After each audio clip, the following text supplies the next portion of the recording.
So good morning. My name is Beth Rubio. I'm a social worker for about 30 years. And I'm from Tandem Care Associates. It's a new home care agency in Acton. We serve people in the surrounding towns.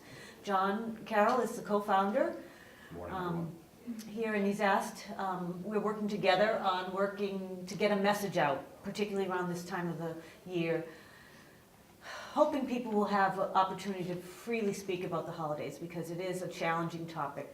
I've been a social worker for a long time, and I have a mom who is 88. She lives in assisted living, and I've had the opportunity to use private care for her over the years and visiting nurse, and so I have an understanding of what it's like to be the daughter as well as the social worker, and I think it brings a unique perspective when you're thinking about trying to meet your own needs as what we call the sandwich generation, but making sure that your parents or your loved ones or your sister who you're helping has a positive experience as well, because there's a lot to balance and juggle. So initially we had talked about coping with the holidays for caregivers, but today, and we went to Shirley and spoke about how it is for us. So does anyone know what the number one concern is for seniors around this time? Probably being isolated. Isolation, number one, absolutely. January. So January is a tough month. So November and December, there is a significant spike in visits to physician's office of seniors with three predominant concerns: lack of appetite, lack of sleep, and pain issues.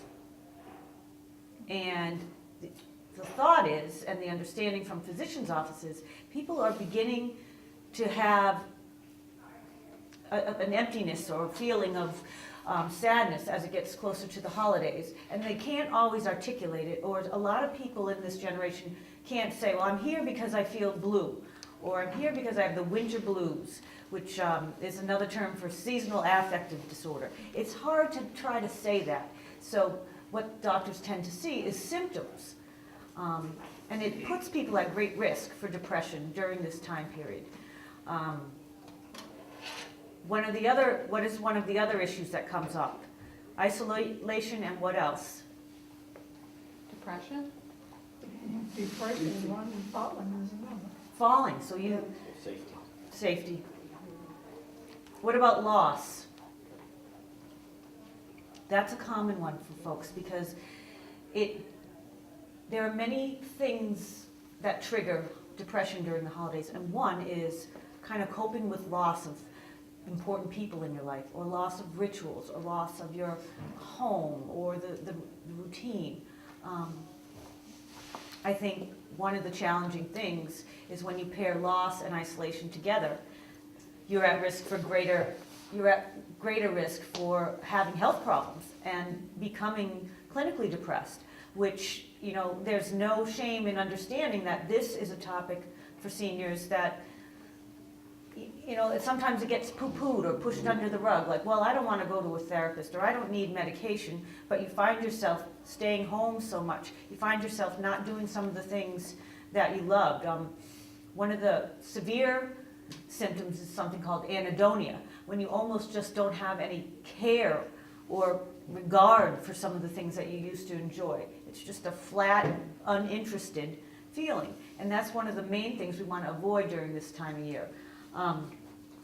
There are things you can do.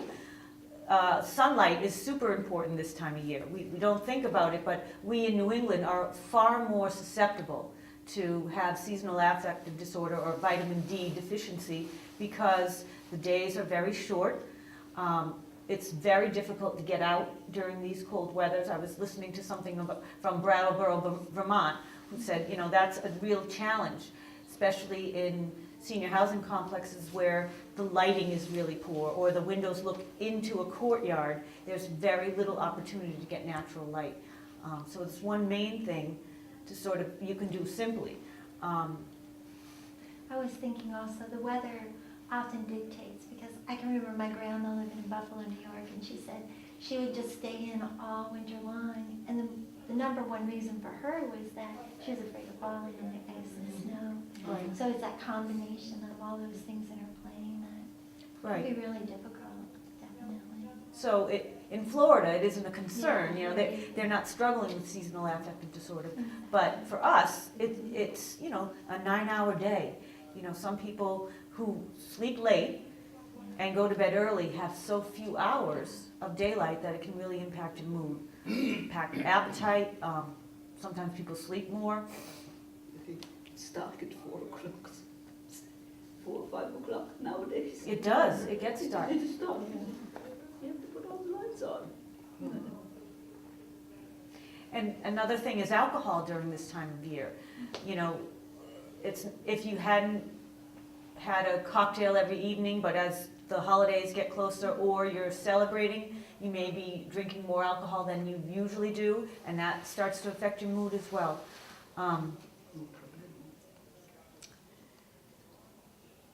Seasonal affective disorder is real. A lot of people think it's baloney, you know, but it is a real thing. And I know my own mom, we bought her a light, and we bought my brother a light because there's a noted change. And some people say they can feel a shift in their own body as soon as the day gets shorter with sunlight.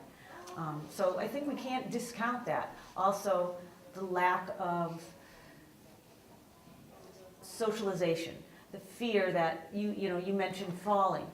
You might feel much more comfortable going out in the spring on a bus trip than you would in January.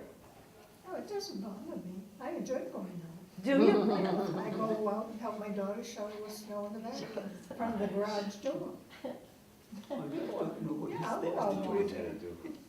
I don't like being stuck in the house all the time. Right, because that, what does that do for you? After, do you know when you're in the house for a period of time, that you've been in it too long? Yeah, and then I want to go out. Right. I mean, I can go out every day if I want to. I almost missed this because I wasn't. So another thing that's helpful during the season is sort of acknowledging your space. Some of us may have, you know, I grew up in a home on the Cape, and we recently had to sell that home. And, you know, my family built it in 1924, so that's a loss for me. My children had their Christmases there, everything. I got married there, so there's a lot of emotions around that house. And I think about that when it comes time to decorate my own house. I'm not big into decorations, but I find it very meaningful to have some of the decorations from my childhood. And some people feel just having their environment with a little more festive really elevates their mood. Some people couldn't be bothered, but sometimes you're amazed at something as simple as, you know, a string of lights and a tree. So it's about creating a festive mood. Some people actually dread the day because Thanksgiving, if they're not with family, or if the family situation is tense and they'd rather be with friends, sometimes they feel powerless to make a decision about what they want. Some people are alone on Thanksgiving. I talked to, I'm thinking about John, that fella that we had met over in Groton, who's, you know, gonna cook a turkey for 2 because, you know, he wants to do the rituals, and he's a caregiver in his 80s for his wife, and he wants that experience, but it's a lot. It's a lot to go through that kind of ritual of cooking a turkey and making a big deal about it, whereas, you know, stuffed turkey, being invited somewhere or having someone come to your home might be another option. We put pressures on ourselves. We ought to, or we do this because, why? Well, we should do this. Well, why? Because we always did. Last year, my mom had been in rehab. She had a fall, unfortunately, and she had been in rehab. And my brother, she's in Connecticut, my brother was visiting family in New York with his family, and my family was here in Maynard. Really didn't want to go to the assisted living, so, and she didn't want to come to us, so it was a little bit of a challenge. I went and had dinner with her and then got in the car and drove and had dinner at my own house. But those are the things that, at that point in time, this is what she needed. And I needed to respect the fact that she didn't need to be thrown in a car and driven down here or driven there, and she said, we went to the dining room and she said, "Oh, Beth, this is the worst Thanksgiving ever." And I said, "Well, we're together, so you have to make sacrifices that are acceptable for your own comfort level. And sometimes it's hard to say no. And sometimes, if your best time is morning or early afternoon and someone wants to serve a full turkey at 6:30 at night, that might not be something you're interested in. So having the courage to say, thank you for the invitation, but is, I eat at 1 o'clock. you eat at 1 o'clock. So either you're ready or not. We were, Your mom is coming this year, though. she is, So so that's a change. that is a change. So I just talked to her this morning, so I will go to Connecticut and get her. I'm gonna stay over the night and bring her back up here because I want her to sit in the kitchen. I want her to help me, with the things, the creamed onions that she makes, and, she'll just boss me around, but that's really part of the things and the traditions that she's brought to us. We make broccoli cheese casserole. She'll tell me it's too much butter, it's not enough butter, and that's important to be included. And the girls get to witness it. Yes, so I have daughters that, the intergenerational thing in the kitchen can be a little challenging, but, Oh, you're lucky. I just had my daughter. The two of us in the kitchen doesn't work. no. It's too small to begin with. So I'm in one corner and she's got the rest of the kitchen. Well, over the years, she's stepped away from the roles of the kitchen, but what I've noticed is that she becomes very, very, very anxious if she doesn't know what's going on. Regardless of if her initiative was to participate, she has to have an idea of what's going on. So I have worked to figure out, how can we make that work? One of the important things that, as you're moving your fine fella there, I'm thinking about is we had talked earlier about loss. One of the important things about holiday traditions and being true to yourself is making sure that we recognize those who aren't at the holiday. I think oftentimes, especially when there's young children, you try to gloss over the things that who isn't here or who isn't around the table. And that's really critical when you're thinking about your own. If you've spent 70 years or 60 years with somebody and they're not here for that holiday because they've passed away, it's critical sometimes to be able to bring that person up, bring a memory up. We do some things, I was thinking, I was over at Market Basket, and one of the things, my father's he's passed maybe 9 years around this, in December, and he loved the Hickory Farms packages. So I saw those at Market Basket, and I said, oh, good, because I want to give my brother and my mother the Hickory Farms. And sometimes, over the years we'll notice, well, I'm giving you one and you're giving me one, but we really want to include that ritual, with the little mustards and that were so, one small thing that he'd like to contribute. And some people even leave an empty space at the table for someone who's passed fairly recently. It really depends. It depends on what your level of comfort is. But what people find is they don't like when no one acknowledges that somebody hasn't been a part of their lives, There's so many valuable traditions that have been brought by that person or been such a part. Well, if Grandpa Ben were here, we would already have the dishes done. We wouldn't still leave them in the sink. Being able to say those kind of things. But also, on the flip side, focus on the living. I mean, it's challenging because my mom also often wants to say, oh, father, we had so many beautiful Christmases with your dad, oh, this is awful. Sometimes she'll say, this is awful. And and you're trying to say, well, you have 4 great grandchildren sitting right here, but it doesn't fill that void for her. So, even while pointing out the living, there is still that connection of feeling like Christmas isn't Christmas without my right-hand person here. So figuring out new ways. One of the things that we do, and I've been talking about traditions, is we play a game called Apples to Apples. It's a board game, and it's a game where it's an equalizer. It pretty much, no matter what generation you are, the game is about knowing your family members and what they would pick. So, for example, my nephew, who graduated summa cum laude from UConn, he's a very brilliant young man, but he's very competitive. He gets very angry when we play the game because I know Nana better than anyone else. I know what Nana's going to say based on these cards. So you pick a card and it might say grumpy. Or no, I'll do something easy. It might say rich.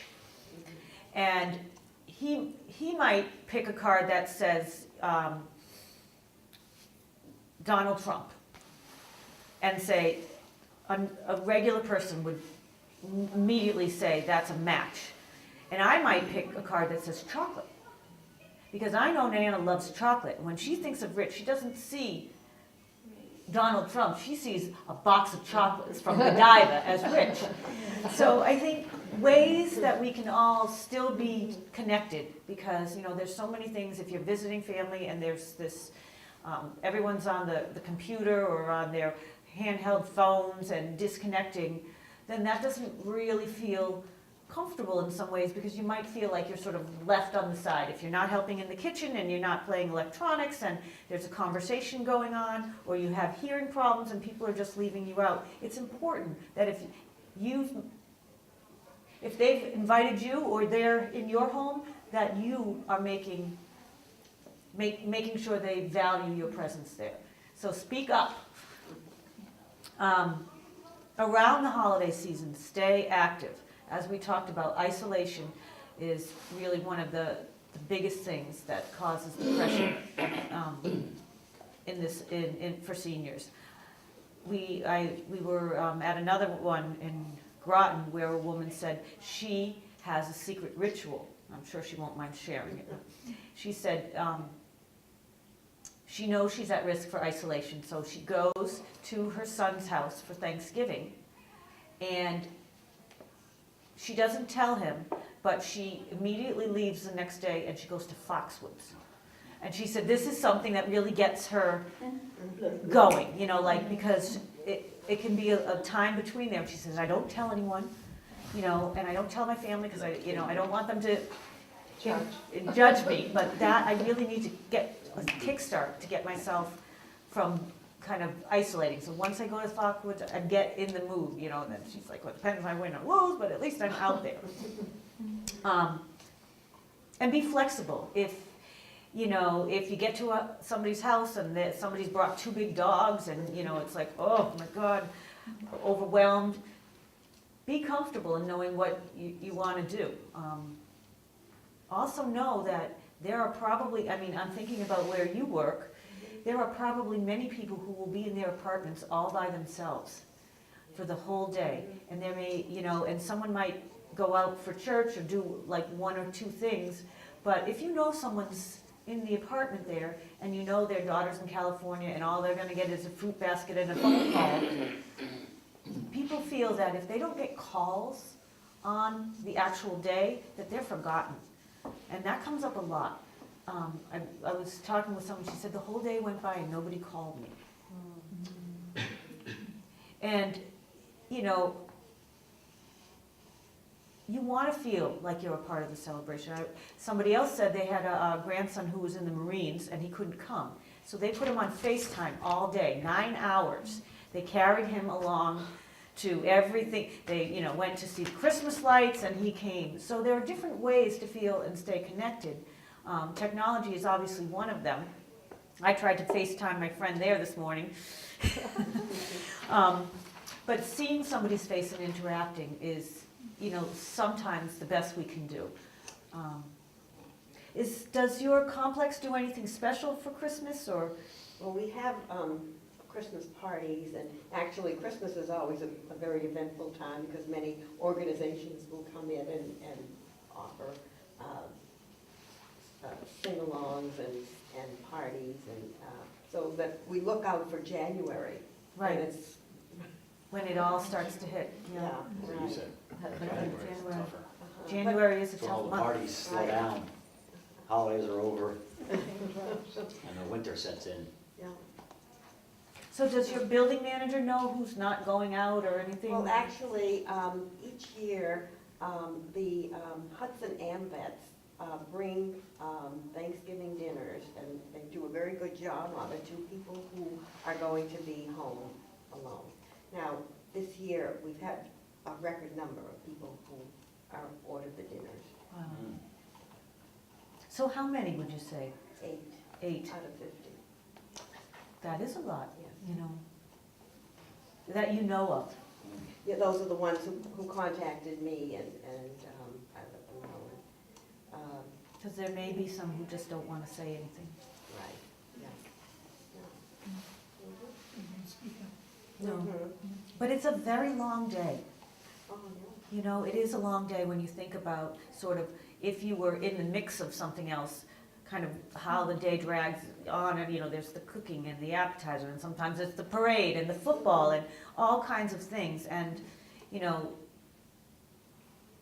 sitting there with your TV tray and knowing 3 doors down someone else is sitting and doing the same thing is also something to think about. So one of the things that they say is actually doing an act to help someone else can really elevate the spirits and lift the spirits. Even, because we know isolation is critical, and if somebody is, it doesn't have to be a formal volunteer. If someone just comes by and drops off a pound cake, and that's just something to keep you connected and to keep that person connected, because it's amazing how it can elevate your mood, the other person's mood, that kind of thing, I was also Do you want to thinking, share? yeah, well, I was just going to share that, particularly around the holidays, I think, we all have our own personal beliefs as to what we believe in, whether we believe in God or something greater than ourselves or just life itself. And I think, I find that a lot more churches now are really embracing that, and, for people to know that they can maybe look to their church, maybe if they don't even go to church anymore, because, you don't have to go to church, every Sunday to be, in the eyes of what you believe in your head and your heart. But I was just thinking that I think that's a really good resource that oftentimes gets overseen, and it's not necessarily the priest or the, rabbi or whomever, or not rabbi, but whoever coming to just be with you during the holidays. But there's so many people that just reach out, and people bring communion to people at all different times. You don't have to be sick to receive communion. And I take care of a lady, and she hasn't been to church. She's 96. She hasn't been to church in 30 years. And yet, for whatever reasons, other people don't bring it up. But she's very apt to share with me that that's an important part of her life. So she is having someone come, for Christmas, and is gonna not even pray with her. It's just the fact that that person's just gonna be present with her. Right, absolutely. And that she is going to receive communion. And then she said to me, she said, Kathleen, she said, how cool is that? And this is a lady who's 96 years old. Yeah. So I just kind of throw that in because I Absolutely. think, again, that's very, very personal. And there's no right or wrong about it. But it is a resource that I think sometimes people overlook. And again, sometimes it's reaching out to your church or wherever and just saying, could you? And maybe they were thinking, oh yeah, well, we could have, but we didn't get enough people. But then all of a sudden people think, one person, all it takes is you go to touch one person during the holidays. That's better than no people at all. So, but anyway, I appreciate sharing that. Just, I know from my personal experience, that it's a good gift to give, to receive as well. So. Well, do you mind if I share your story, or? It's a toughie because we're always thinking of our, peer group or around the holidays, we've lost a grandparent, we've lost an uncle, a significant other, but you were sharing that you've lost 2 adult children same year, just not too long ago. And with the children, there's also their families that remain. And they look to you because, you know, you're a piece of them that's left. And that's a lot of pressure sometimes.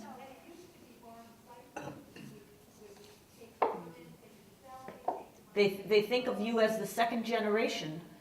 And when I find that too, so people want, if they're the matriarch or the patriarch of a family and they've lost people in the family, they have expectations of that person. They're still going to fill that role that they have. And some, you know, there's a shift sometimes. And there, you know, like between you and your daughter, there might be a shift in what you used to be for her or she used to be for you. Not necessarily, but the expectations sometimes are still there. The expectations that he had. This was the mother, right here. So she lost what I lost. She was. Yeah, I lost my sister and a mother 36 days apart at the holidays in November. And I was thinking too, maybe it's also a matter of letting your children know that you want that opportunity to talk about that person. Right. I think sometimes you have to plant the seed. I just went through 2 weddings, and my husband passed away in 2005, and I was so awed at my children at these weddings and just sharing about Joe. And it was all spontaneous. My kids didn't write anything, but my children are very apt to want to talk about Joe. But I know there's other people that they actually have to say to their children, you know, gosh, do you think when we're all together we can take some time? And I don't think there's anything wrong with that, because bottom line is most people probably have something. And it's not, you know, that the sadness is so deep-rooted, but yet there's so much goodness that comes out of it. Sometimes I think we don't allow ourselves to go beyond our sadness. I often believe that, here's my own little philosophy, but I do believe in God, but whoever you believe in your world, even if it's just the beauty and just the places, the earth is a good place. I believe that when someone dies, you're given the opportunity to remember things that if that person were still alive today, you would never remember in a million years, literally. Because I've experienced that with so many personal losses in my life. But sometimes you build up a wall and you don't want to go there, because sometimes it's so hard to break away from the sadness. It's almost like you feel like you need permission to allow goodness into your life. You need permission to not be grieving all the time. But the saddest that you can ever feel in your lifetime, I do not think that God or whomever, that you're meant to live that way to the day that you die. There's no way you could do it. Your heart would just be like, ah. So, you know, I think we all have tender moments. You know, those moments, and those moments are genuine, they're real, they're good. You know, they're so important to us. But I do think if we allow, you know, that little ray of goodness to just come in and remember the good stuff, it does spark sadness, but yet I think we walk out of it. I just think that you just come out of it so much more on top, but you have to allow that opportunity. And you know, and sometimes our kids, not my children, but our kids in general, may just be so busy that they may not want to even think about that. But if you bring it to their attention and just say, hey, Mom, your Dad, do you think over the holidays we can just take some time? They probably, or say to your children, you know, and they would be like, whoa, so vice versa. So, I don't know, it's just, grieving is never very easy, and you'll always have tender moments for sure in your head and your heart, but you will remember things that will astonish you as time goes on.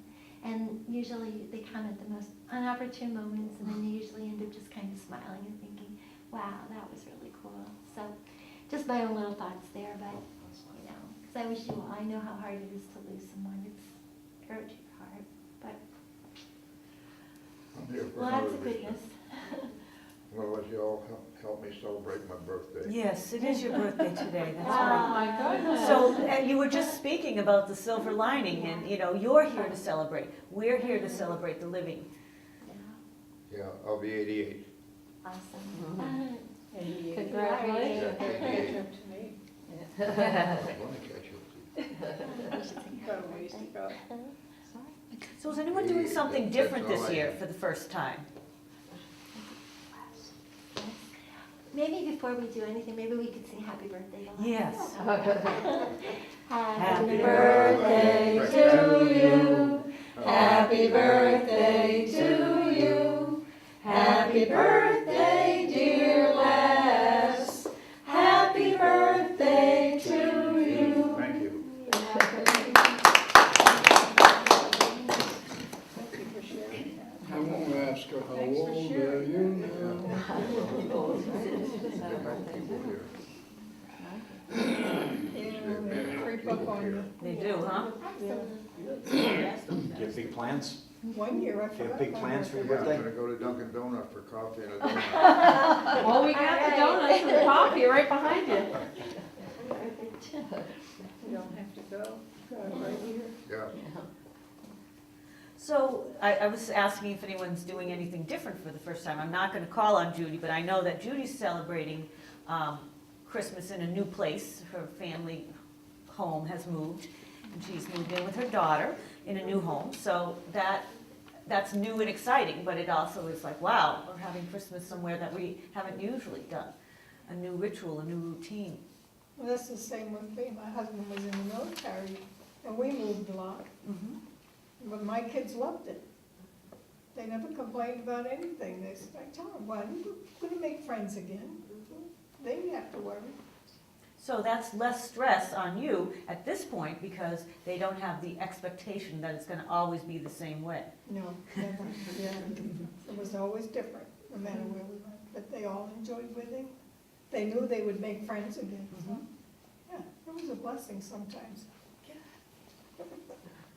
Whereas John, your Thanksgiving is usually hosted at your house and everyone's expected to be there. That's the command performance. And Thanksgiving. he has adult children that are in their 20s now, so that's always, especially as relationships happen, you're in a push and pull to keep things status quo, yet also, build new relationships. And I'm sure many of you have been at a situation where somebody new has come to the table.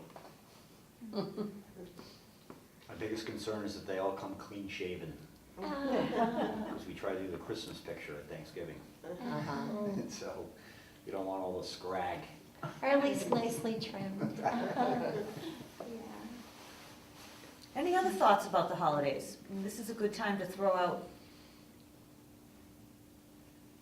I like your part on maybe even setting a place aside for the loss of the loved one that happened during the course of the year. We have never done that, but we do take a moment to offer a thought or two about people who aren't at the table with us.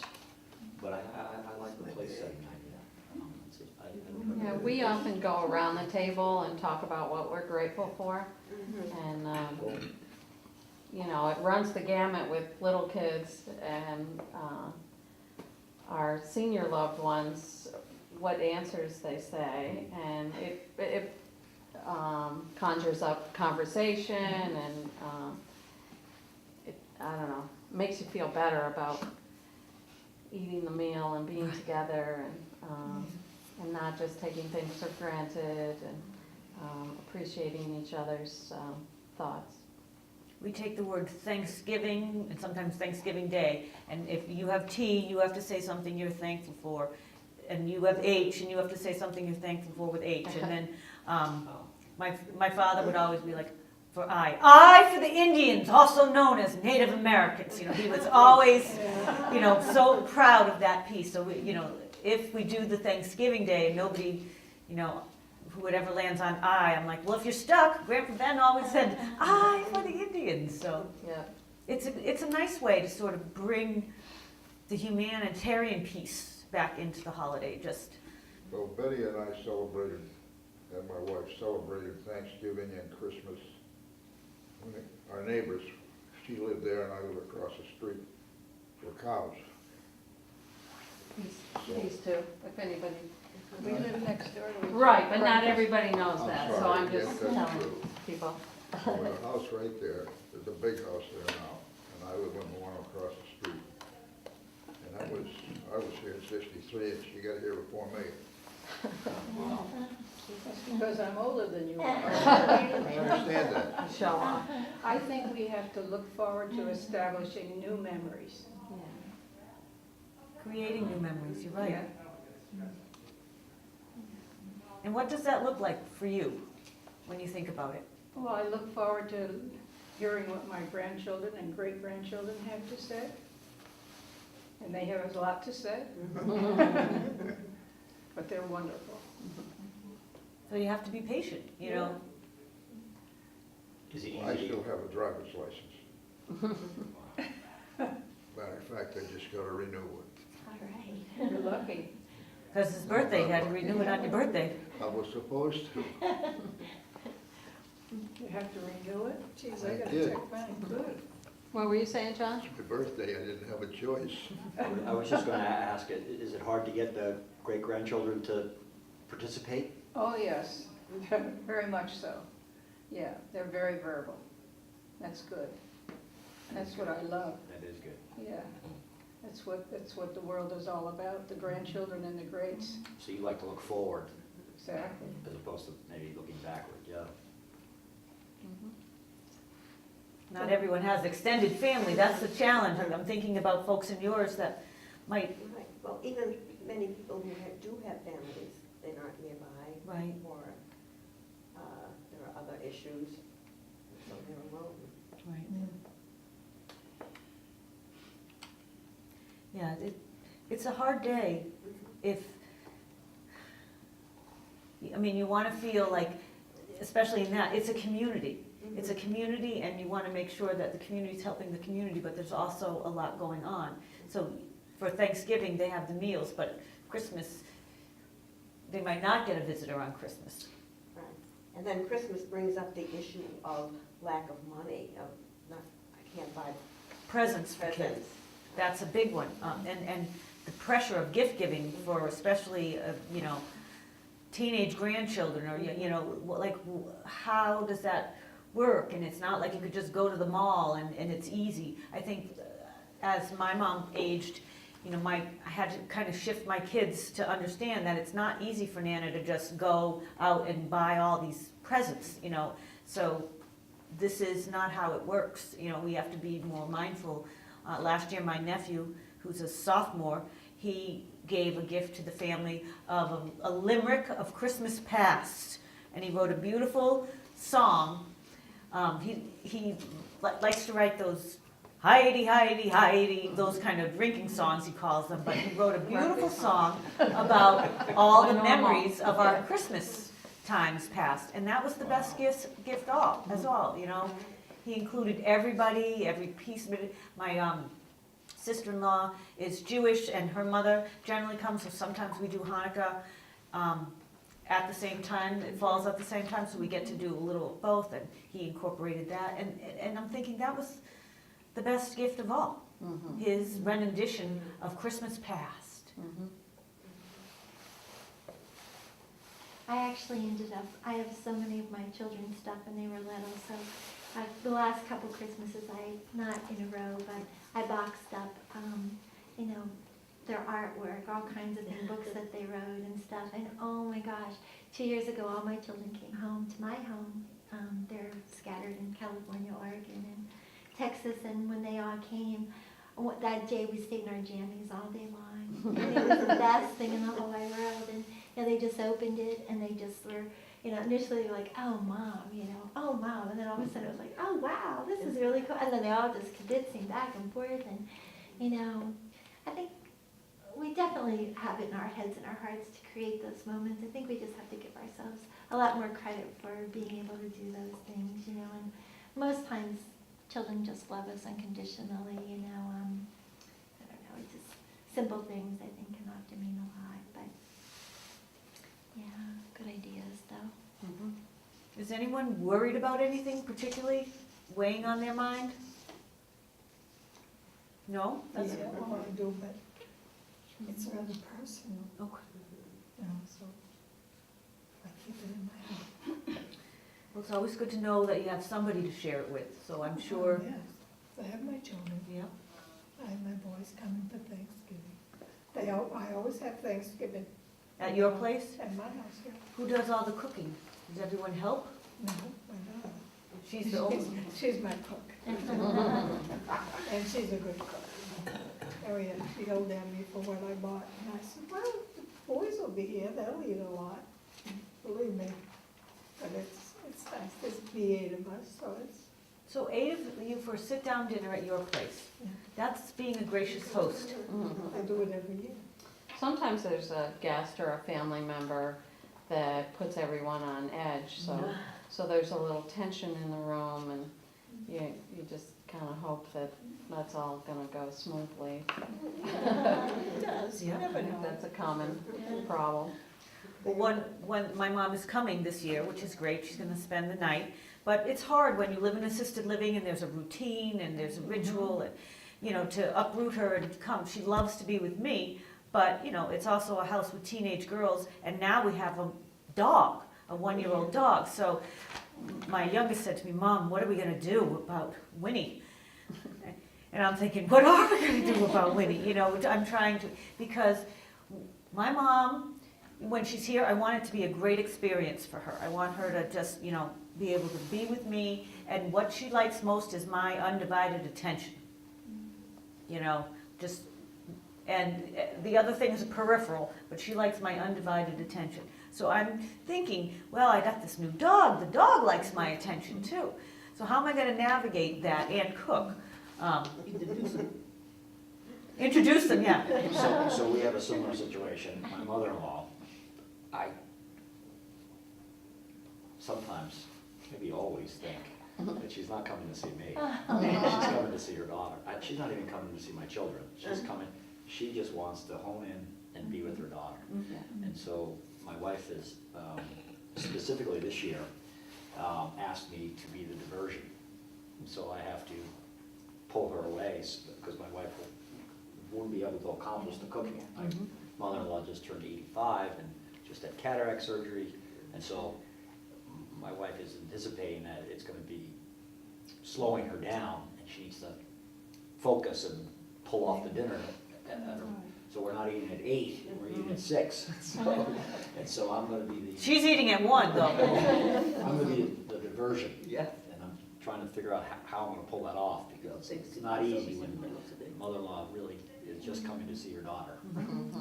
Who knows, you may do so well that next year she'll come to see you. Well, thank you, but that's a good thought, but I don't know if I'll be that good. Does she like to walk? Maybe you could Well, take she's her become outside. less active. She used to be very active, and it's just, she's really slowed down in the last, so Do you have some great photo albums that's, on the couch and just snuggling? Ding, ding, ding. Put that fire down, fire. I already started gathering catalogs, Some photos. and I put them next to where my mom's gonna be sleeping, because she gets restless. And so she takes the catalogs and looks at those, and I also picked up 2 big, she does like crossword puzzles, but they have to be easy. And, and she's always with the cheating all the time like that, but, and my my kids will be like, man, it's cheating, I'm like, let her, but sometimes, that helps her, because she has anxiety, and she feels perfectly comfortable if I'm at arm's length, but, there's gonna be times where she'll need to just be hanging. The other thing that I think is kind of cool is there's this gentleman, his name is David Isay, and he's written Listening is an Act of Love. And he's a gentleman who's created these cubicles across the country, like in train stations and wherever, where you actually sit and you can interview anybody under the sun for like a half hour, 45 minutes. And then by the time you're done interviewing, and usually there's a facilitator in the sound booth room with you. And anyway, by the time it's all done, you have a CD with your recording of that time with you, and then it goes into a historical, some congressional thing in the government, so it's kind of keepsake there.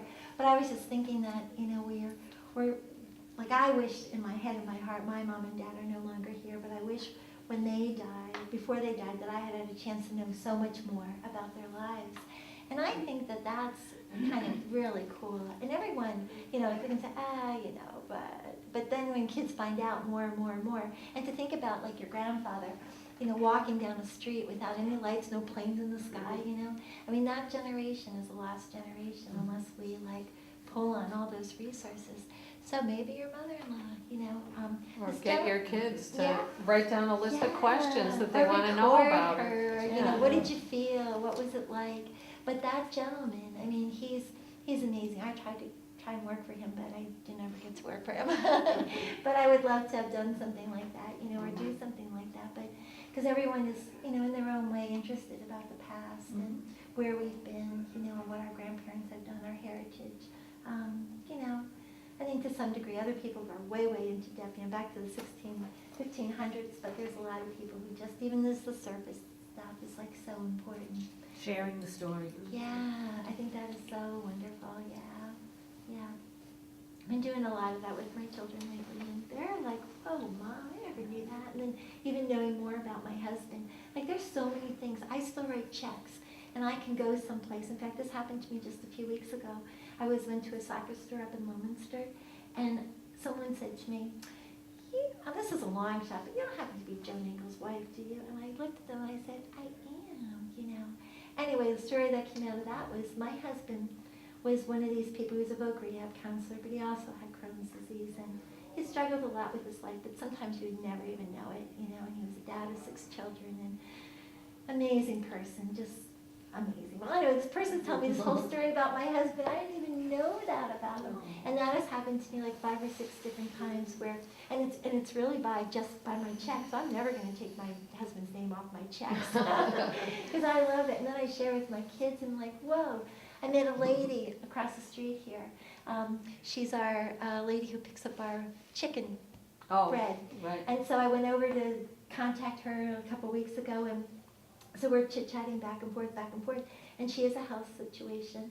And so we're just chatting, and I was kind of giving her a little bit of my experience with my husband and so on and so forth. And then all of a sudden she says to me, I know you. And I said, you think? And she said, I do know you, Kathy. And then I said, really? Well, it turns out that this nurse that comes to visit her speaks about somebody, a family, speaks about Joe Nagel, my husband. And so it was this whole huge connection with all this stuff. And it was just like, wow, it's this amazing experience, to have somebody remember somebody of your past. And I bet as time goes on, you're going to find that there are going to be people that knew your children, that when you least expect it, a story is going to come out, or someone's just going to share in the most loving Well, that way. happens all the time. Isn't it a gift? Yeah. I think that that's wonderful. Yeah. So there's always these connections, and there's no mistakes in this world, I don't think. Everything seems to always have a link and happens for a reason. Sometimes in that moment, it's like a heartbreaker, and you can't even begin to go there. I But wonder where she means. Huh? Where does she, what, Well, Where the does she home live? she's talking about is Betty's old house. Betty used to live in that house. oh, okay. And now the Malones live there. I Yeah. used to live across the street from Right. there. Well, Then yeah. somebody bought the I live in a- property, I and live they in took the a house hotel down, and they Yeah. built a new Yeah. house Yeah. for their family, which is nice. yes, definitely. I raised mine, and now they can raise That's theirs. right. That's right. Yeah. And we were neighbors for years. Oh, yeah, 63 I moved in there. And your Oh, kids wow. used to mow my lawn. I love Oh, it. Yeah. You see, everyone's so connected in Yeah. so many ways. It's He amazing. was around to do your lawn, was he? Yeah. The kids used to mow my lawn. Back when she lived there, and Huh? I don't know when, one of the boys did it. She's sticking up for Oh, him. one of their daughters too. Yeah, one of the daughters too, right, well, that was Carolyn, Yeah, that's the one that's not here anymore. yeah. Oh, boy. We have good memories. Yeah. Great. And you have the memories of Carolyn from when she was little, that people, you're the keeper of those That's stories. right. That's right. He was one of the middle ones, and so was the boy, Oh, boy. Frank. Oh, man. Does anybody else have stories to share? What was that? I said, does anyone else have stories that they want to share? Or problems that they want to talk about? You know, and little Frank, he was I don't know. great. Hmm. He's not with us now. I don't really have a big problem at this time of year. But that's because I can turn it off. Yeah. But that's not always good. Might not always be good, but that's the way it is. Yeah, everybody has different coping mechanisms Yeah. that, Yeah, they have 8 children. 9. 9 children? I forgot. I missed one. 3 boys and 3 girls. Okay. Back with the youngest. and Therese, how many kids in your family? Boys There was still 12 live of in the us. Yeah, Was I that thought right? so. Now that's a good keeps going. Yeah. It makes it a lot My easier on grandfather me. had Yeah. a farm, You know. wasn't much, Things are nice. wasn't very big, but That lawn and that's his I business grew now. up with my grandfather. I just watch Did the you grass have grow. 12 children? Yeah, you were one of Who 12. does I was it? one of Your 12. son mow the lawn? Yeah, And we John? Yeah, lived John. upstairs over my grandparents. They had a big house, and my grandfather had a gave me a small farm. birthday present today. We had a horse, Gift 3 cows, certificate. I looked at pigs, it, chickens, thought and about it, stuff like that. and it said $100 I For used what? to help my for grandfather. my birthday. I followed Yeah, but him what's the everywhere. gift I certificate? used to Is it hitch for the a horse up specific the wagon, go out in the No, field, I pick up the think hay. it might, I don't know, I didn't open And it then up. just before. that one horse I $100. had, Yeah. that we had, Wow. Just he was $100. So I have some That's sheets that people can take home with them, just a little tips if they want to keep it in mind, some of the things that we But talked it's about. nice that you have Okay. them at home. I'm happy to Oh, pass yeah, them well, out. he's never been, No, but I mean, it's so nice that he's there. he's in his 50s. This way. Well, I've got a son that's So- 68. Yeah. My name?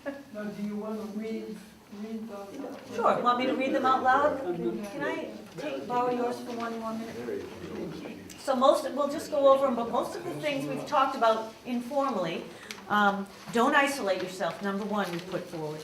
Vary your traditional holiday routine. We talked a lot about that, sometimes doing something different, right?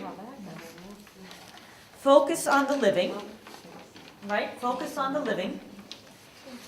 Be flexible regarding your expectations.